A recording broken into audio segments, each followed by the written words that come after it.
교회마다 초대교회로 돌아가자라고 하는 그런 슬로건, 그런 모토를 달고 목회를 하고 또 교회를 운영하는 그런 교회들이 적지 않이 있습니다. 초대교회로 돌아가자라고 하는 뜻이 뭘까요? 뭐 초대교회 그 구닥다리 시스템을 배우자 그런 말 아니지 않습니까? 옛날에는 뭐 교족을 글로 썼는데 지금은 교족 다 소프트웨어로 하는데, 그럼 옛날 그 구닥다리 장부 쓰는 걸로 교족을 바꾸자 그런 말입니까? 그런 말이 아니죠. 초대교회가 가진 그 역동적인 교회의 모습을 회복하자라는 것 아니겠습니까?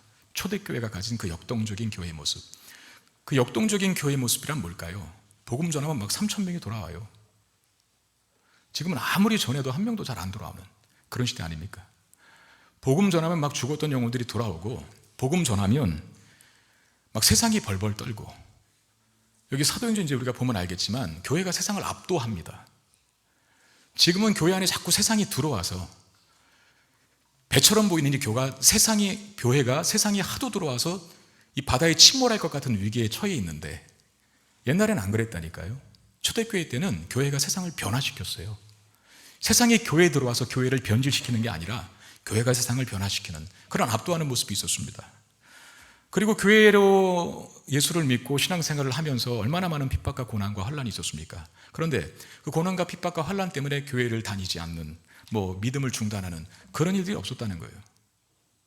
근데 지금은 조금만 고난이 오고 조금만 환란이 오면 하나님 믿는 일부터 하나하나 줄여가지 않습니까?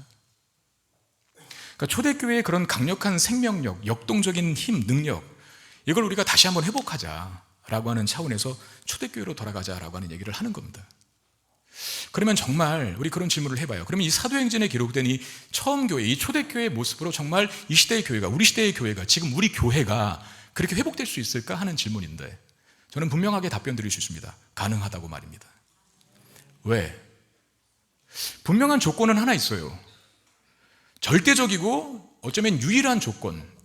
지금 이 시대의 한국교회가, 우리 교회도 포함되어서 이 김포 성문교회뿐만 아니라 이 한국교회, 지금 시대의 모든 교회가 이 과거 사도행전의 그 역동적이고 능력 있는, 생명력 있는 초대교회로 돌아가기 위하여 한 가지 유일하게도 절대적인 필요는 뭡니까? 우리가 각자가 성령 충만해지는 겁니다. 그러면 돼요. 그게 안 되면 변질되기 시작하는 거죠. 세상이 하도 돌아와서 침몰하는 배처럼 보이기 시작하는 거예요. 오늘 본문은 드디어 성령이 제자들에게 임하는 사건을 기록하고 있습니다. 1절에 보니까 오순절날이 이미 이르매 그들이 다 같이 한 곳에 모였더니라고 말합니다. 성령이 임한 시기를 오순절이라고 말하는데, 오순절이라고 하는 것은 유대인들, 이스라엘 백성들의 3대 절기 중에 하나입니다. 이스라엘 백성들이 지켰던 3대 절기, 우리 식으로 말하면 명절 같은 거예요. 첫 번째가 유월절이 있고, 두 번째가 오늘 본문에 등장하는 오순절이 있고, 세 번째가 초막절이 있거든요. 오순절은 유월절 이후 50일이 지난 날이라고 해서 오순절이라고 말하는 겁니다. 그러니까 유월절이 먼저 있잖아요. 그리고 50일 지나면 오순절이 돼요. 순이 10이라는 뜻이 아닙니까? 그러니까 50일이 지났다 해서 오순절이라고도 하고 77절이라고도 말하죠. 왜? 곱셈해보세요. 77에 49. 안식일이 7번 지난 다음 날, 그래서 오순절, 77절 같은 말이고, 이때 첫 곡식인 보리를 추수합니다. 뭐라 그러죠? 맥추절이라고 돼요. 그리고 처음 곡식의 수확이니까 뭐예요? 초실절. 복잡하죠? 오순절이 77절도 되고, 그 다음에 맥추절도 되고, 그 다음에 초술절도 되고, 그 다음에 네 개 맞습니까? 더 이상 없나요? 77절 했나요? 네, 저도 헷갈리네요.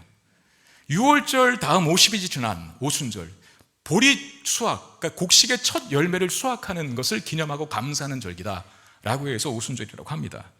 근데 이 오순절이 갖는 또 하나의 의미가 있거든요. 여러분, 이스라엘 백성들이 애굽에서 400년 동안 노예 생활을 합니다.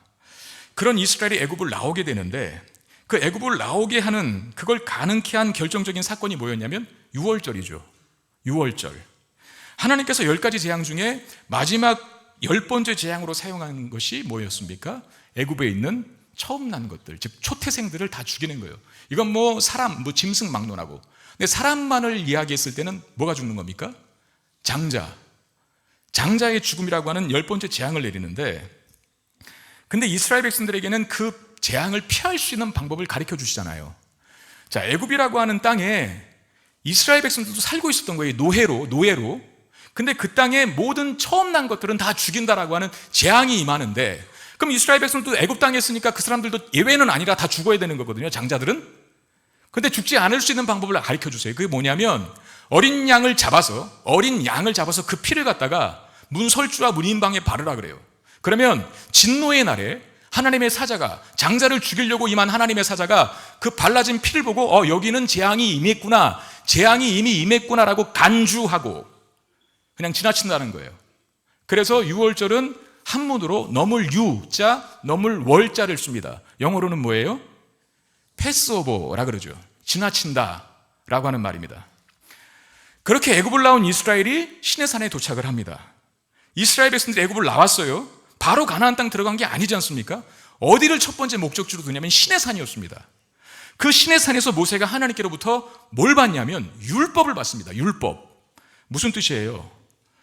율법을 받았다라고 하는 것은 더 이상 이스라엘 백성들이 애굽의 법의 지배를 받지 않고, 왜? 나왔으니까 애굽 땅의 지배를 받지 않고, 애굽이라고 하는 법, 즉 세상의 법, 세속적인 법, 여기에 지배를 받지 아니하고 이제 모세가 시내산에서 받은 율법인 하나님의 법, 즉 하나님의 말씀에 지배를 받는 민족들로 바뀌었다라는 뜻이 담겨 있어요.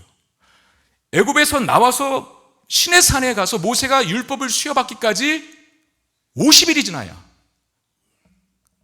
그 일이 이루어진 겁니다. 출애굽 50일째 모세가 시내산에 올라가서 율법을 받는 일이 벌어져요. 그래서 오순절은 아까 제가 얘기했던 곡식 추수, 첫 수확을 하나님 앞에 감사하여 드린다라고 하는 농경적인 의미도 있지만, 과거 출애굽한 이스라엘이 하나님께로부터 율법을 받았다라고 하는 역사적인 의미, 말씀대로 살겠노라, 이제 너희들은 애굽의 법이 아닌 하나님의 법의 지배를 받는 자들이다 라고 하는 그 영적인 의미도 같이 담고 있다는 거죠. 이 두 가지 의미가 오순절에 같이 있었기 때문에 성령이 특별히 다른 절기가 아닌 오순절에 임한 겁니다. 그 오순절의 두 가지 의미를 보고 오늘 성령이 임하는 사건인데, 이 본문을 한번 이해해 봅시다. 첫 곡식 추수를 기념하고 하나님의 법을 수여받은 오순절에 제자들에게 성령이 임하시는데, 자 41절 말씀 보시면 그 말을 받은 사람들은 세례를 받으며 이날에 신도의 수가 3,000이나 더하더라 그랬습니다. 자, 성령이 임한 오순절에 베드로가 복음을 전합니다. 성령이 임한 오순절에 베드로가 복음을 전하는데, 그 베드로가 전한 복음을 듣고 절기를 지키러 온 수많은 유대인들이 예수를 믿는데, 예수 믿고 돌아온 사람이 몇 명이었다고요? 3,000명이었답니다. 그게 첫 영혼 추수입니다. 영혼의 추수의 첫 시작. 왜 그렇게 말하냐 하면, 베드로가 다른 걸로 그들을 예수 믿게 한 게 아니에요. 예수 그리스도의 십자가와 예수 그리스도의 부활을 담은 복음을 전한 거거든요. 그 예수 그리스도의 십자가와 부활의 메시지를 듣고 예수를 믿게 된 첫 번째 그룹 3,000명. 오순절은 첫 번째 수확을 감사하는 의미라 그랬어요. 영혼의 첫 추수, 그 의미가 거기 담겨 있는 겁니다. 그리고 사도행전 2장 42절을 보면 그들이 사도의 가르침을 받아 서로 교제하고 떡을 떼며 오로지 기도하기를 힘쓰니라 그랬어요. 그들이 사도의 가르침을 받았다는 그들이 누굽니까? 예수 믿고 돌아온 3,000명 사람들입니다. 베드로가 전한 복음을 듣고 돌아온 3,000명의 회심자들이, 그리스도인들이 첫 번째 한 일이 뭐냐면 사도의 가르침을 받는 일이었습니다. 즉 하나님 말씀을 배우는 일이었습니다. 아까 제가 오순절의 두 번째 의미가 뭐라 그랬어요? 모세가 시내산에 올라가서 율법을 받았다 그랬죠. 그 의미는 뭐라 그랬습니까? 더 이상 애굽의 법의 지배를 받지 아니하고 하나님 말씀을 따라 사는 민족으로 바뀌었다라고 하는 상징적 의미가 있다 그랬잖아요. 그러면 오순절에 베드로가 전한 복음을 듣고 3,000명이 주께로 돌아왔는데, 그들이 그 다음에 뭐 하냐? 말씀 배웠다는 거예요. 하나님 말씀을. 왜? 이제 성령이 임하여 교회 공동체가 된 사람들은 애굽의 법, 즉 세상의 방식이 아니라 하나님 말씀을 따라 사는 자로 변화되었다라는 걸 가르쳐 주는 겁니다. 여러분, 우리의 구원은 그냥 이루어진 게 아닙니다. 내가 교회에 등록했다고 해서 내가 자발적으로 교회에 나온 것 같지만 그게 아니라 성령이 우리 각자에게 임하셨기 때문에 우리의 구원이 가능해진 겁니다. 성령이 우리 각자에게 임하셨기 때문에. 내가 성령을 받았는지, 나에게 성령이 임했는지 안 임했는지 어떻게 합니까? 제가 말씀 한 구절 읽어드릴게요. 여러분 테스트 해보세요. 각자를. 자, 고린도전서 12장 3절. 잘 생각하면서 보세요. 그러므로 내가 너희에게 알리노니 하나님의 영, 즉 성령이잖아요. 하나님의 영으로 말하는 자는 누구든지 예수를 저주할 자라 하지 않고 또 성령으로 아니하고는 누구든지 예수를 주시라 할 수 없다. 성령 받지 않은 분들은, 그러니까 성령이 임하여 구원받지 못한 분들은, 성령이 임하지 않아서 구원받지 않은 사람들은 예수님을 저주하는데 주저함이 없을 겁니다. 분명히 이 자리에 있어도. 그런데 내가 성령이 임하여 구원받은 사람이 확실하다면 아무리 내가 100만 원 줄게 예수 저주해봐, 그래도 못합니다. 좀 돈을 올려볼까요? 1000만 원 준다 그래도 못해요. 왜 한 사람만 아멘하는 거예요? 목에 칼이더라도 예수를 주시라고, 아니 예수를 저주할 수가 없어요. 그래서 초대교회 때 그토록 수많은 순교자들이 나온 거 아닙니까? 예수 안 믿는다고, 예수 한번 저주해보라, 그럼 살려줄게, 사자밥 안 되게 해줄게, 화형 안 시킬게, 예수만 한 번만 저주해봐. 근데 그 사람들 못해요. 그리고 죽어요. 화형 당해요. 사자밥 돼요. 자기 자식 잡아먹는 꼴, 잡아먹히는 꼴 보면서까지도 예수를 저주하지 않아요. 왜? 성령 받은 증거니까. 그게 반대로도 마찬가지입니다. 여기 다 예수를 믿는 사람들 아닙니까? 여러분, 예수님이 여러분들의 주님이 분명합니까? 여러분 인생의 주인이 예수님이 확실합니까? 아멘. 저도 아멘이라고 할 수 있어요. 왜? 우리 안에 성령이 계시기 때문에 그래요. 그 말이, 그 고백이 가능한 이유가 그 이유 때문에 그래요. 지나가는 사람, 믿지 않는 사람, 교회 다니지 않는 사람 보고 붙잡고 한번 물어보세요. 예수님이 너의 주님이라고 한번 고백해 보라고. 안 할 겁니다. 미쳤냐? 그러고 그냥 갈 거예요, 아마. 우리 안에 성령께서 임하셨기 때문에 우리가 구원받은 것이고, 그래서 예수를 저주할 수가 없고 예수를 주님이라고 고백할 수밖에 없는 거거든요. 그럼 성령이 우리 가운데 임했기 때문에 우리가 구원받은 것이고, 그렇게 하나님 믿는 사람이 된 것인데, 구원받은 사람이 된 것인데, 그건 다른 말로 하면은 우리가 하나님께 선택받은 사람들이라는 거예요. 선택받은 영혼. 제가 우리 교회 담임 목사로 선택받았을 때 저는 너무나 기뻐서 그날 잠을 이루지 못했습니다. 7년 전의 일이네요, 벌써. 제 인생에, 여러분 그렇잖아요. 사람이 뭔가 걱정이 있고 스트레스를 많이 받고 이것저것 생각이 많아서 불면증에 시달리고 잠 못 드는 경우는 많거든요. 근데 여러분, 너무나 기뻐서 잠이 안 와본 적 있으십니까, 혹시? 그 경험 아세요? 죽기 전에 한번 해보시기를 축원드립니다. 저는 한번 해봤어요. 사람이 너무 기뻐도 잠을 못 자요. 밤 10시인가 11시에 성문교회에서 전화가 왔는데 담임 목사 청빙 1등으로 달리고 있다고, 면접 보라고. 저희 집사람하고 저하고 그날 날밤 샜어요. 하도 기뻐서. 여러분, 교회의 선택만 받아도 하도 기뻐서 밤을 셉니다. 우리는 교회의 선택이 아니라 하나님으로부터 선택을 받았어요.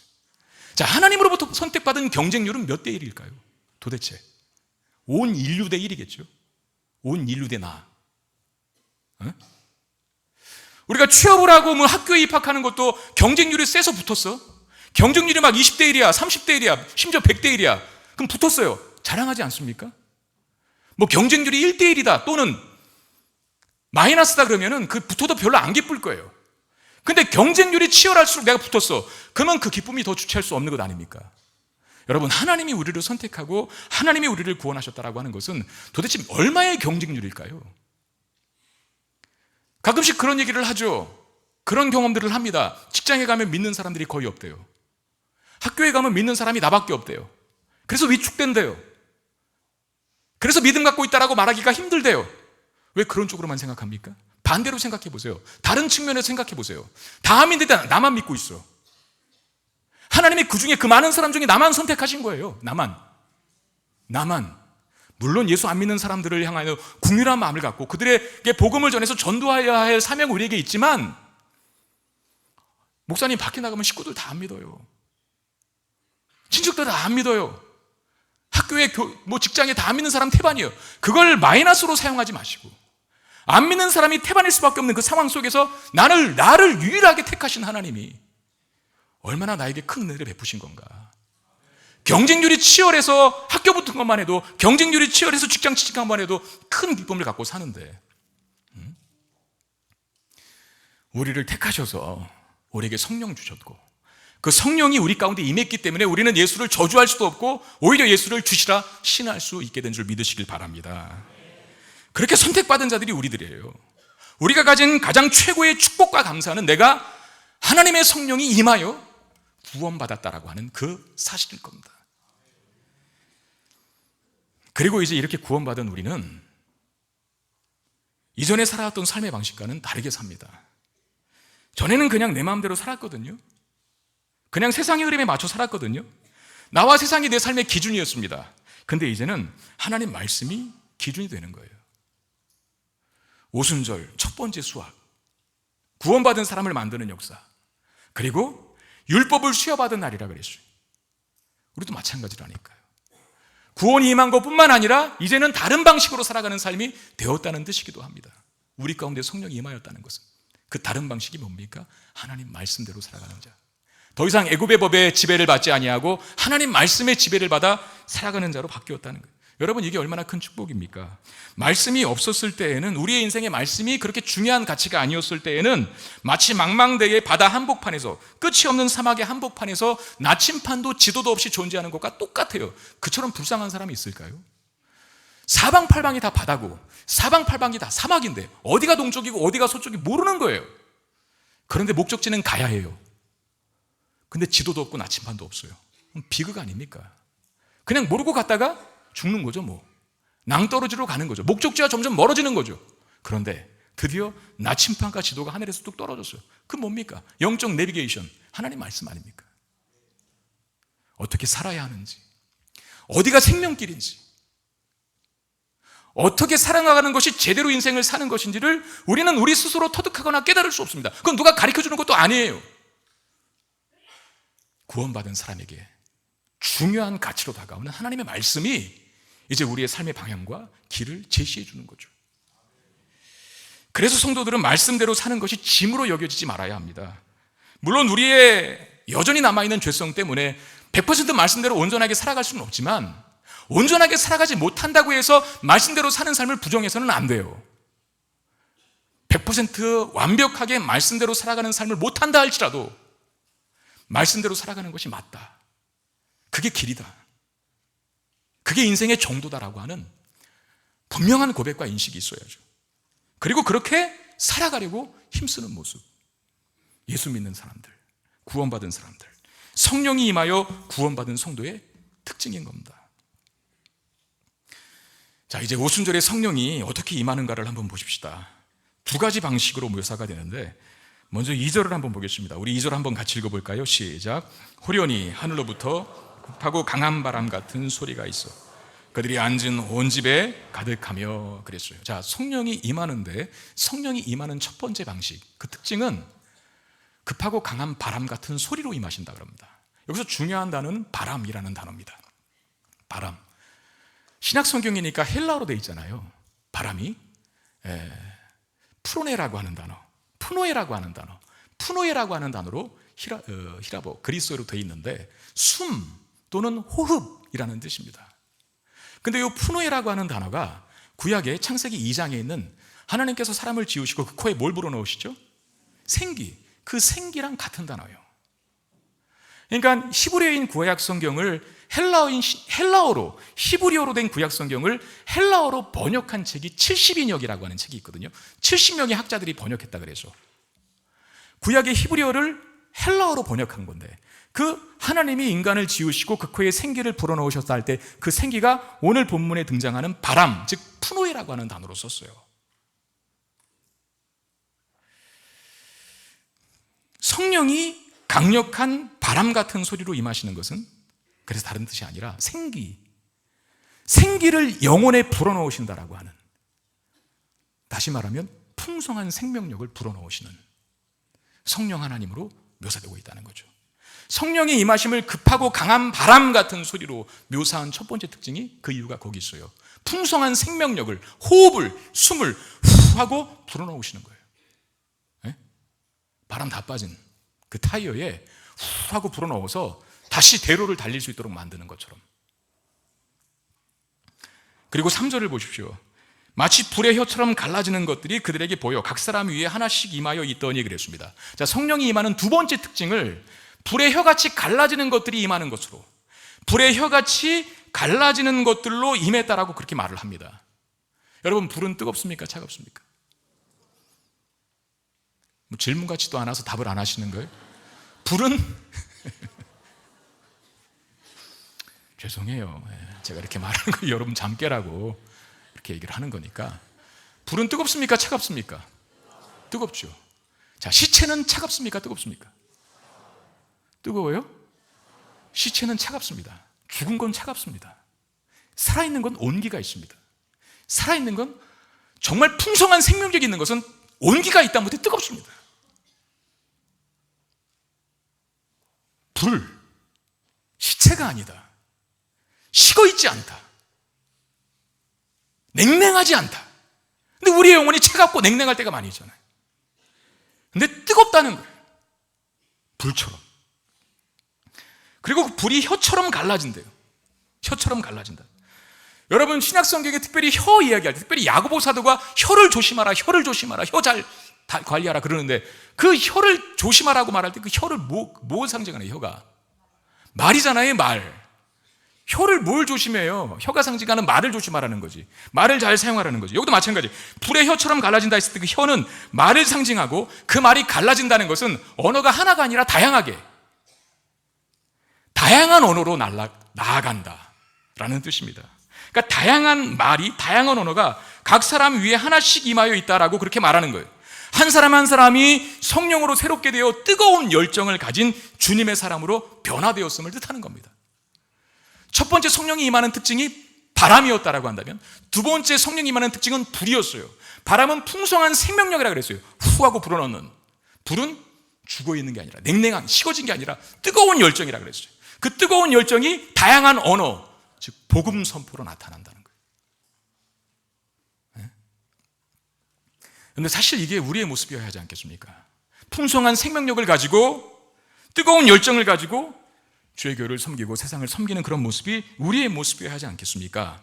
근데 왜 우리에게는 이미 성령이 부어졌는데도 불구하고 성령이 부어진 사람은 풍성한 생명력 플러스 불같은 열정을 가지고 이 세상을 살아가게 돼 있는데 우리에게는 이미 성령이 임했잖아요. 근데 왜 우리는 이렇게 냉랭하고 차가운 영혼의 상태, 때로는 침체된 영혼의 상태를 가지고 있을 때가 있고 불같이 뜨거운 열정을 가진 성도가 되어야 하는데 차갑게 식어버린 영혼을 갖게 된 이유는 무엇 때문일까 하는 겁니다. 여러분 우리 안에 한번 들어오신 성령은 떠나실까요? 떠나시지 않을까요? 절대로 떠나시지 않습니다. 신약의 성령은 그래서 신약 성경을 여러분 자세히 보시면 성령의 오심을 인치심이라 그래요. 인쳤다라고 하는 것은 인감도장 찍었다는 겁니다. 여러분 인감도장과 막도장의 차이가 뭡니까? 인감도장은 취소할 수가 없어요. 그 찍으면 번복이 안 돼요. 마찬가지로 성령이 인쳤다는 것은 우리 영혼에 성령이 도장 찍었다는 거예요. 안 떠난다고. 너의 구원이 보장되었다라고 말씀하시는 거거든요. 우리 안에 계신 성령이 떠나지 않는데 왜 우리의 영혼은 냉랭할까? 왜 우리 영혼은 때로 침체될까? 왜 우리의 영혼은 무뎌진 상태로 전락할까? 다른 게 아니라 우리의 죄와 불순종 때문에 그렇습니다. 우리 안에 계신 성령은요 인격적인 분이시라 우리가 자꾸 성령의 인도하심과 감동하심에 불순종으로 반응하면 그 활동이 위축되십니다. 우리 안에는 검은 말하고 하얀 말이 살고 있대요. 우리 영혼 속에 흑마와 백마가 살고 있대요. 어떤 분이 그런 질문을 하더라고요. 우리 안에 우리의 영혼 속에 흑마와 백마가 살고 있는데 흑마와 백마가 늘 서로 싸운대요. 그럼 누가 이길까라고 질문을 해요. 먹이를 많이 주는 쪽이 이긴다라고 하는 말이 있어요. 바울이 우리 안에 예수를 믿은 우리 안에 구원받은 우리 안에 육체의 소욕과 성령의 소욕이 싸운대요. 흑마와 백마가 싸우는 것처럼 육체의 소욕과 성령의 소욕이 싸우는데 둘이 늘 갈등한답니다. 누가 이길까요? 우리 안에 있는 두 소욕, 성령의 소욕과 육체의 소욕이 싸울 때 누가 이길까요? 먹이를 많이 주는 말이 이기는 것처럼 여러분이 자꾸 죄에 순종하고 불순종하면 육체의 소욕이 창궐한 겁니다. 힘을 얻는 거예요. 근데 반대로 성령께 순종하고 성령의 인도하심에 따라 살고 죄를 멀리하면 성령이 힘을 얻으시는 거예요. 그러니까 이쪽이 힘을 얻으면 이쪽이 약화됩니다. 이쪽이 힘을 얻으면 이쪽이 약화됩니다. 아시겠어요? 네. 오늘 우리의 죄와 불순종을 회개하고 다시금 우리 안에 계신 성령께서 충만하게 역사하시는 그 능력 회복할 수 있게 되기를 주의 이름으로 축원드립니다. 범죄하지 않아야 하시고요. 성령의 인도하심에 순종할 때 우리 안에 계신 성령은 더욱더 충만해지십니다. 그렇게 될 때 풍성한 생명력 그리고 뜨거운 불같은 열정을 가지고 이 땅을 살아갈 수 있게 되는 것이죠. 자, 그러면 성령의 충만함을 입은 이 120명, 그 다락방에 120명 모이다 그랬잖아요. 거기에 성령이 임하시는 건데 그 성령의 충만함을 받은 120명이 뭘 하는지, 자, 4절 말씀을 통해서 한번 확인해 보겠습니다. 자, 4절 말씀 같이 읽어볼까요? 시작. 그들이 다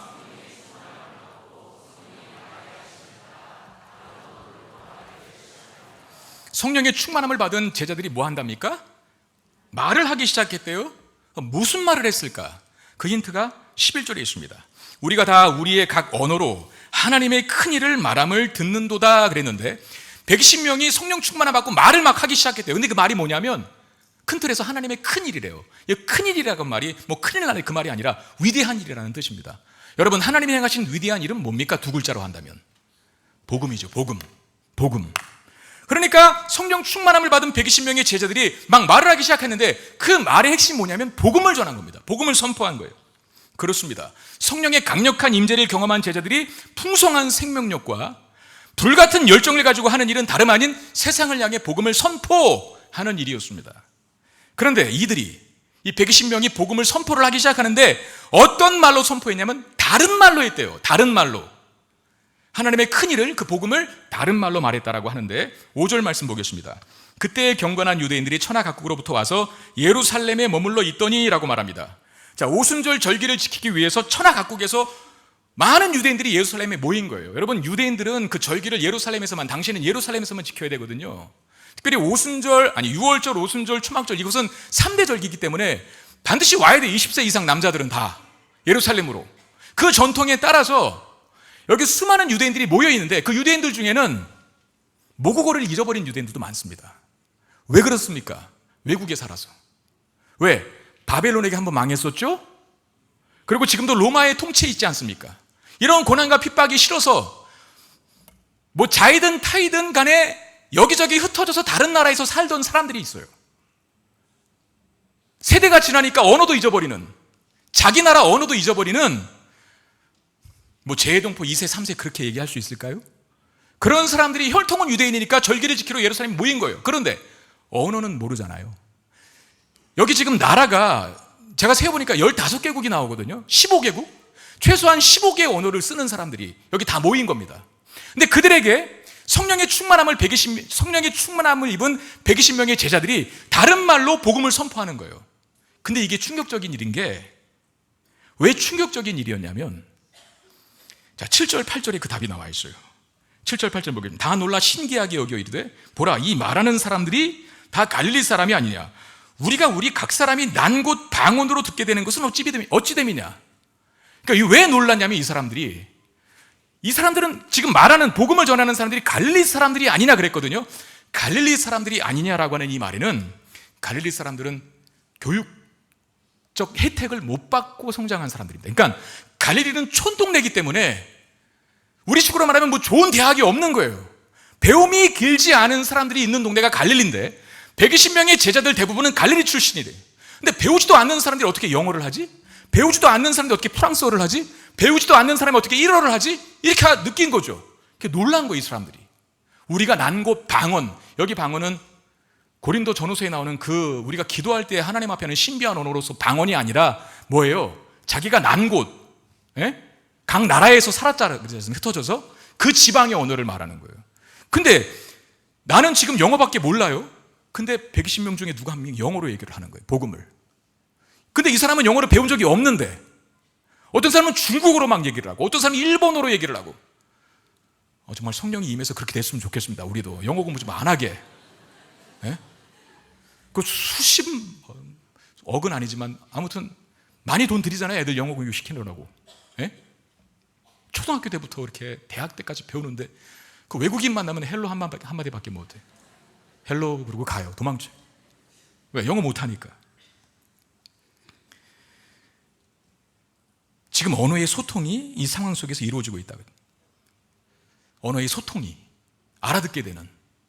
여러분, 본래 인간의 언어는 하나였습니다. 영어, 일어, 중국어 이런 거 없었습니다. 그냥 하나의 언어였어요. 근데 어떤 사건을 계기로 그 언어가 여러 개로 갈라지거든요. 언어가 혼잡게 됐다라고 성경이 이야기하는데 무슨 사건 때문이었습니까? 그렇죠. 그 정도는 아시죠? 창세기 11장, 탑이니까 11 이렇게 생각하시면 됩니다. 바벨탑 사건 때문에 언어가 혼잡해져요. 인간이 하나님의 권위에 도전해서 탑을 쌓기 시작합니다. 하늘에 닿아보자라고. 말이 통하니까 서로 협력해서 악한 짓을 행하네요. 하나님의 권위에 도전해보자, 우리도 하나님같이 되어보자라고 하면서 그런 목적에서 바벨탑을 쌓은 거예요. 하나님의 하나님의 권위에 도전하는 인간들을 두고 볼 리가 없죠. 그래서 그 바벨탑을 무너뜨리고 더 이상 협력을 하지 못하도록 만드는 방법으로 어떻게 하셨냐면 언어를 혼잡케 하시는 거였습니다. 자, 말이 안 통하면 사람들은 흩어지게 되어 있습니다. 영어를 잘하면 외국인이 안 두렵죠. 그런데 영어를 못하면 외국인 보면 도망쳐요. 언어의 다름은 사실상 하나님의 저주입니다. 저주받은 말은, 이 저주받은 말이 인간 세상에 어떤 결과를 초래합니까? 말로 장벽을 쌓아요. 말로 사람과의 관계를 단절시킵니다. 말로 서로의 관계를 깨트려버리고, 말로 사람을 죽이기도 하고, 말로 사람에게 상처를 입히기도 합니다. 그게 저주받은 언어의 증상이에요. 독설이라고 그러죠. 독설. 부정적인 언어, 상처 주는 언어. 그게 바벨탑에서부터 저주받은 언어의 증상들이에요. 근데 그 바벨탑의 저주가 오늘 사도행전 2장에서 풀리는 겁니다. 언어의 혼잡이 바벨탑 사건이었다면 언어의 소통이 사도행전 2장에서 이루어지는 거죠. 이건 하나의 상징적인 사건이지만 우리 천국에 가면 영어 공부 안 해도 돼요. 이제 일어 중국어 안 배워도 돼요. 외국인이 다 모였을 거거든요. 그러나 말이 다 통할 겁니다. 우리 그날을 기대하자고요. 영어 공부 안 해도 되니까. 교회는 이 말의 저주가 풀린 곳입니다. 그러므로 교회의 구성원인 성도들은 담을 쌓고 금을 긋고 관계의 단절을 만드는 말을 하지 말아야 돼요. 야고보 사도도 그런 얘기했지만 말이 실수가 없는 자가 완벽한 자라 그래요. 그만큼 말의 실수가 많다는 거예요. 교회 안에도. 근데 그렇게 하면 안 된다는 거죠. 우리에게. 너희들은 이미 말의 저주에서 해방된 자들이니까 이제 말을 제대로 사용해서 금을 긋고 관계를 단절시키고 죽이고 싸우는, 상처 입히는 말이 아니라 격려하고 세우고 배려하고 관계를 돈독히 하는 말을 사용하라고 성경이 계속 권면하잖아요. 그럼에도 우리 교회 안에서조차도 자꾸 저주받은 언어를 사용하는 분들이 참 많아서 어떤 사람에게 자꾸 상처를 주고 말로 교회를 안 나오게 만들고 교회에 아주 정을 다 그냥 떼놓게 만드는 그런 일들이 있다니까요. 교회 안에도. 여러분, 예수님께서 승천하시기 직전에 제자들에게 이렇게 말씀하셨습니다. 마가복음 16장 17절인데 믿는 자들에게는 이런 표적이 따르리니 곧 그들이 내 이름으로 귀신을 쫓아내며 새 방언을 말하며 그랬어요. 믿는 자들에게 이런 표적이 따른다. 표적, 이런 증상이 나타난다. 그 중에 하나가 새 방언을 말한다. 여기 방언도 기도할 때 말하는 방언이 아닙니다. 방언 받아야 될 그 말이 아니라 하늘의 언어를 한다는 겁니다. 하늘의 언어. 하늘의 언어가 뭐겠어요? 이 땅의 언어와 대비되는 게 하늘의 언어 아닙니까? 대조되는 게. 이 땅의 언어는 뭡니까? 죽이는 말, 허무는 말, 다른 사람을 해롭게 하는 말. 이제 믿음으로 말의 저주를 푼 제자들은 반대로 살리는 말, 세우는 말, 다른 사람을 축복하는 말을 해야 한다는 겁니다. 저주받은 말이 이 땅의 언어고 축복하는 말이 하늘의 언어인데 바로 그 하늘의 언어가 새 방언이다 라고 말씀하시는 거죠. 무엇보다 여러분, 새 방언은 복음을 전하는 말입니다. 왜? 그 복음이야말로 생명을 주는 말씀이기 때문에 그렇습니다. 여러분, 이제 남편에게 말씀하실 때 아내들이요, 남편에게 새 방언으로 말할 수 있기를 좀 바랍니다. 바랍니다. 남편들이 아내에게 새 방언으로 말할 수 있게 되기를 바랍니다. 자녀들에게 여러분들 자녀들에게, 여러분들의 친구들에게, 여러분들 교우들에게 제발 생각하고 좀 말하세요. 나오는 대로 말하지 마시고. 나는 무심코 던진 말에 누구는 죽을 수도 있거든요.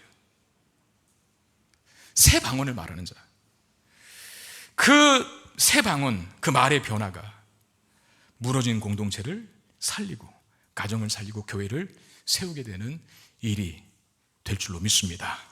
예루살렘에 모인 유대인들이 성령의 강력한 임재를 통해서 변화받은 이 제자들의 모습을 보고 놀래 자빠졌잖아요. 배움도 깊지 않은 자들이 어떻게 영어를 하지? 어떻게 중국어를 하지? 그리고 놀랬는데 그 놀라움의 표현을 이렇게 성경은 말합니다. 12절 13절. 다 놀라며 당황하여 서로 이르되 어찌 이 일이 어찌 된 일이냐 하며 또 어떤 이들은 조롱하여 이르되 그들이 새 술에 취하였다 그랬어요. 놀라워할 뿐만 아니라 어떤 사람들은 그런 변화를, 제자들의 그런 변화를 도무지 믿지 못해서 저 사람들이 술 취했나? 그러고 있어요. 아무리 합리적으로 생각해도 답이 안 나오는 거거든, 저 현상이. 술 먹었나? 뭔가 새롭게 취하게 만드는 술을 먹었나? 그러고 진단을 한 거죠. 술 취했나라고 하는 그 말이 어쩌면 조롱투의 말일 수도 있습니다. 근데 제가 한번 다른 각도로 생각해 보면 그만큼 성령의 충만함을 받은 제자들이 변화도 확연하게 일으켰다는 거예요. 여러분 그렇지 않습니까? 평상시 멀쩡한 사람이 술 마셔보세요. 술 취해보세요. 전혀 다른 사람 되거든요. 근데 평상시에는 양반이고 얌전한 사람이 술 취하면요, 정말 그 멀쩡했을 때의 그 모습이 하나도 없어요. 성령 충만도 같은 거라는 거예요. 전혀 다른 변화를 일으킨다는 거예요. 성령이 임하면 변화도 그렇게 다른 변화가 없다는 거죠. 우리에게도 이런 놀라운 변화가 있는지, 우린 성령을 이미 갖고 있는 사람들이고 성령이 우리 안에 내주하는 사람들인데 이런 확연한 변화가 있는지 질문하셔야 한다는 거죠. 제가 제자훈련을 우리 성도들과 함께 공부하고 교육하고 있는데 그 제자훈련 교재에 성령 하나님에 대해서 배우는 챕터가 있습니다. 그 과를 시작하기 전에 지문이 늘 하나씩인데 그 지문에 이런 글이 있어요. 한번 제가 말씀드리니까 들어보세요. 우리가 하나님이신 성령을 모시고 산다는 사실은 간단히 말하고 넘어갈 문제가 아니다. 근데 교회에 다니는 많은 사람들이 아무 생각 없이 이 사실을 받아 넘기고 있는 것 같다. 한번 생각해보라. 귀신이 들려도 사람이 달라지는데, 사탄보다 더 강하고 악령의 권세를 그 발로 짓밟으신 예수 그리스도의 영을 모신 사람이 아무런 변화가 없다면 어떻게 그런 일이 있을 수 있는가? 라고 그 질문을 시작해요. 저는 수도 없이 이 질문을, 왜냐하면 제자훈련 기수마다 이걸 했으니까. 근데 이 대목을 읽을 때마다 마음이 뜨끔뜨끔해요. 솔직히 말해서. 제가 오늘 설교 제목도 그렇게 잡았어요. 악령이 들려도 사람이 변하는데 하물며 성령이랴. 우리 질문해 보셔야 된다니까요. 악령 들린 사람도 달라집니다. 사람이 바뀌어요, 완전히. 근데 나쁜 쪽으로 바뀌죠. 파멸과 죽음의 쪽으로 바뀌죠. 성령 들린 사람도, 성령 충만함도 사람 바뀝니다. 변화됩니다. 근데 악령은 사람을 망하는 쪽으로 변화시키지만 성령은 사람을 구원과 생명의 변화로 바꾸는 영이죠. 2025년도 이제 얼마 안 남았는데 내년도 제가 표를 정했습니다. 변화입니다. 변화. 성령으로 내가 먼저 변화되어서 변화된 내가 다른 사람을 성령의 능력으로 변화시키자라고 하는 모토를 가지고 내년 한 해 나가려고 그래요. 사도행전 아마 3년 정도 걸릴 것 같아요. 제가 볼 때. 해마다, 그 바뀌는 해마다 우리가 하고 있는 사도행전의 말씀의 핵심 내용, 진리 따라서 계속 표를 세워갈 건데 지금 본문에 보니까 변화예요. 성령이 임하면 사람이 변화된다. 좋은 쪽으로, 생명력 있는 쪽으로. 그리고 그 변화된 사람이 또 다른 누군가를 변화시킨다. 여러분, 이 역사의 주역이 되실 수 있기를 주의 이름으로 축원드립니다. 왜 나에겐 그런 변화가 없는가? 아까도 제가 두 가지 지적했지만 끊이지 않는 죄, 그리고 성령의 인도하심에 불순종하는 그 태도, 이게 가장 크고요. 그리고 또 하나는 사모하지 않아서 그래요. 여러분들이 1순위 기도 제목이 뭔지 한번 생각해 보십시오. 이제부터 바꾸십시오. 누구를 위해서 여러분 자신을 위해, 저를 위해서 기도할 때 마찬가지고 제일 먼저 기도해 주실 것은 성령 충만함을 위해서 기도해 주십시오. 내 자신이 성령 충만하기를, 내 자녀가 성령 충만하기를, 내 남편이, 내 아내가, 우리 목사님이, 우리 목사님들이, 우리 전도사님들이, 우리 구역장님들이, 전도회장님들이, 장로님들이 성령 충만하게 해달라고, 그걸 가장 1순위 기도 제목으로 놓고 기도하실 수 있기를 바랍니다.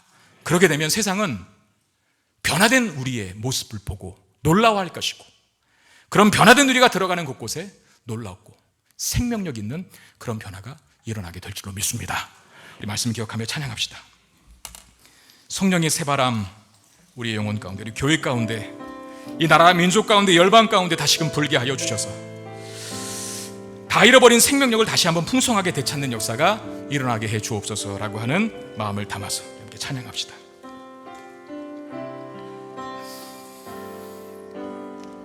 이 땅의 동과 서남과 북 가득한 죄악 용서하소서. 모든 우상들은 무너지고 주님만 높이는 나라 되게 하소서. 이 땅에 지친 모든 영혼 주 예수 사랑 알게 하소서. 저들의 아픔과 눈물 씻는 주님의 오열 이 땅 치유하소서. 성령의 새바람 이 땅에 불어오소서. 주의 영 그 생기로 우리를 다시 살리사 이 땅에 하나님 영광 거하는 그런 나라가 되게 하소서. 열방에 하나님 영광 비추는 그런 나라가 한라에서 백두까지 한라에서 백두까지 백두에서 땅의 끝까지 주님 오실 길을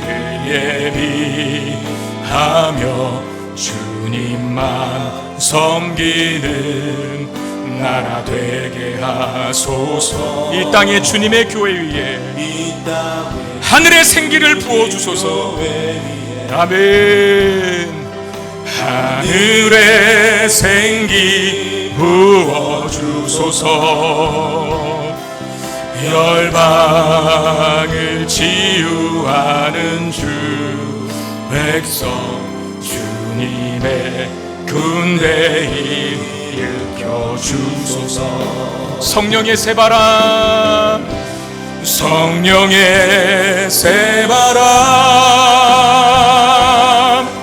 이 땅에 불어오소서. 주의 영 그 생기로 우리를 다시 살리사 이 땅에 하나님 영광 거하는 그런 나라가 되게 하소서. 열방에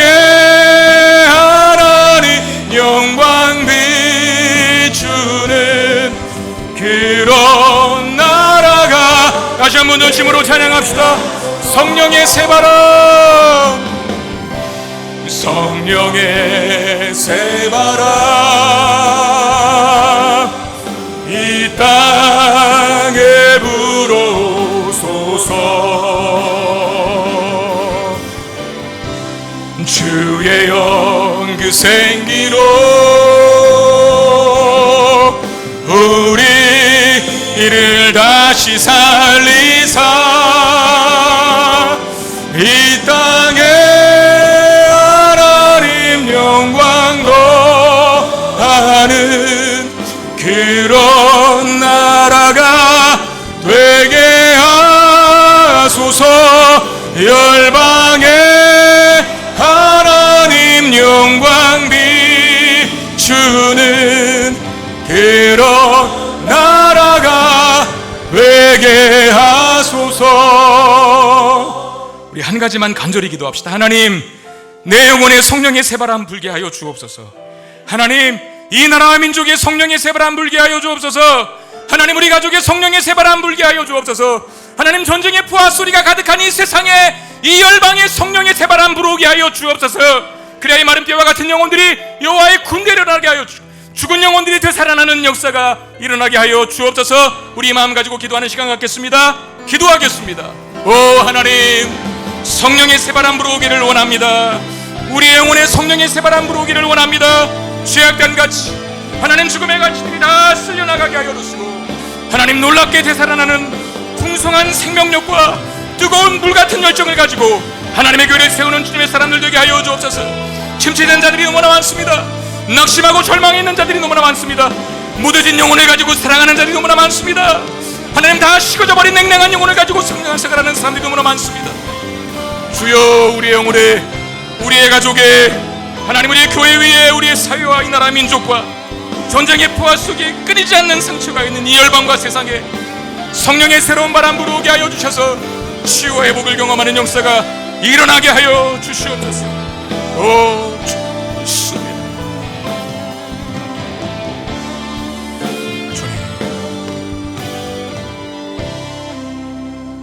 하나님, 성령 충만함이 답인 줄 믿습니다. 초대교회의 그 역동적이고 풍성한 생명력이 있는 교회의 모습, 우리도 회복해야 되는데 오늘 말씀을 통해서 그 답을 가르쳐 주셨습니다. 성령 충만한 성도가 되게 해 주시옵소서. 성령 충만한 김포 성문교회가 되게 해 주옵소서. 성령 충만한 우리의 가정과 성령 충만한 이 나라 민족과 성령 충만한 성령의 새바람 부는 열방이 되게 해 주시옵소서. 모든 죽음의 기운들이 다 떠나가고 풍성한 생명의 기운이 가정과 이 나라 민족과 이 열방 가운데 풍성하게 임하는 역사가 일어나게 해 주시옵소서.